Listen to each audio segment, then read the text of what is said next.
Ako si Jun. Tamad ako pero may pangarap ako. Kaya tara, samahan niyo ako.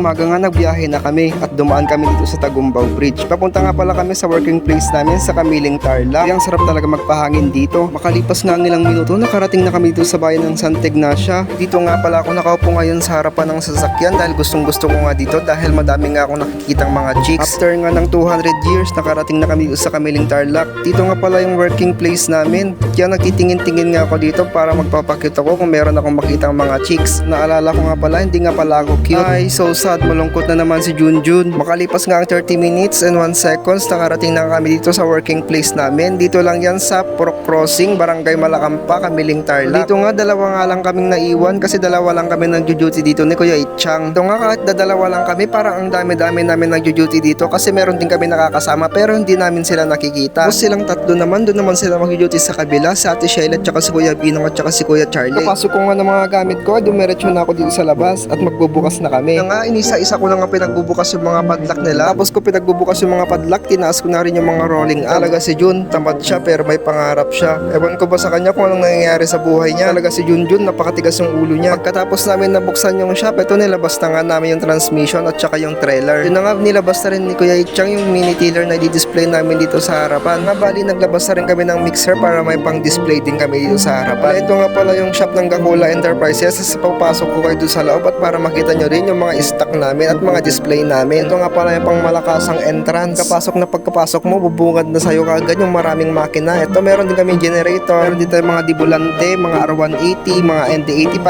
tsaka may electric motor at tsaka mga takatak. Ito sa mga takatak, meron tayong 12 horsepower, 16 horsepower, 14 horsepower, tsaka 18 horsepower. Tayong gasoline engine coupled at tsaka diesel. 2x2 at tsaka 3x3 available na rin yan. At yun, marami pang iba. Marami rin kaming tindang mga oil. Anong klaseng oil? Meron nga kami yan. Scatter ang hanap mo, meron din kami yan. May 4-stroke at saka 2-stroke. Ano pang hinihintay mo? Kumuha ka na, kakailanganin mo lang kapag kailangan mo na.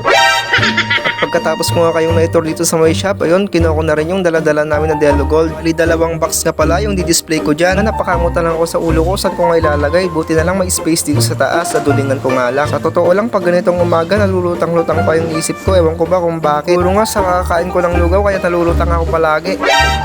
Pagkatapos ko nga na-display lahat yung oil, may dumating nga na customer. Ito nga pala yung binili nila kahapon na Yamazaki na 12 horsepower, high speed. Tinanong nga namin sila bakit nila binalik. Sabi nila naglalaway daw ng langis sa may tambutso. Naman namin normal lang yun kapag binibreak in kasi lumalapat pa lang yung piston ring niya sa may liner. Kaya ganon. Tapos pag umaandar nga daw, mausok. Naman namin kaya po mausok yan kasi po naponduhan po ng langis sa may tambutso. Kaya ganon. Kasi po masusunog po yung oil sa may tambutso. Kaya po ganon maglalabas po siya ng puting na usok. Tapos yung pinalitan na rin namin siya ng nozzle tip kasi nga nang papalya-palya nga rin siya. At yun, natapos na nga. Isang satisfied na customer na naman. At tapos nga nun, may customer na naman tayo. Yung binili niya nga pala, mixer. Tapos bumili na rin siya ng 7 horsepower gasoline engine, low speed. Hindi mawawala yung testing. Lalagyan na rin natin siya ng oil na 500 ml at saka lalagyan na rin natin siya ng gasolina para matesting natin kung may defect o wala. Yun na nga, all goods. At syempre, hindi mawawala yung pangmalakasang picture. Yun, isang satisfied customer na naman. Ang mga idol, natapos nga yung picture taking at yun na nga, ilalagay na nga natin yung makina dito sa may mixer. Yun na nga, papaluwangan na nga natin yung nut niya at para may align na natin yung base niya. Tapos ko na nga paluwangan yung nut niya, yun, nilagay ko na rin yung pulley niya.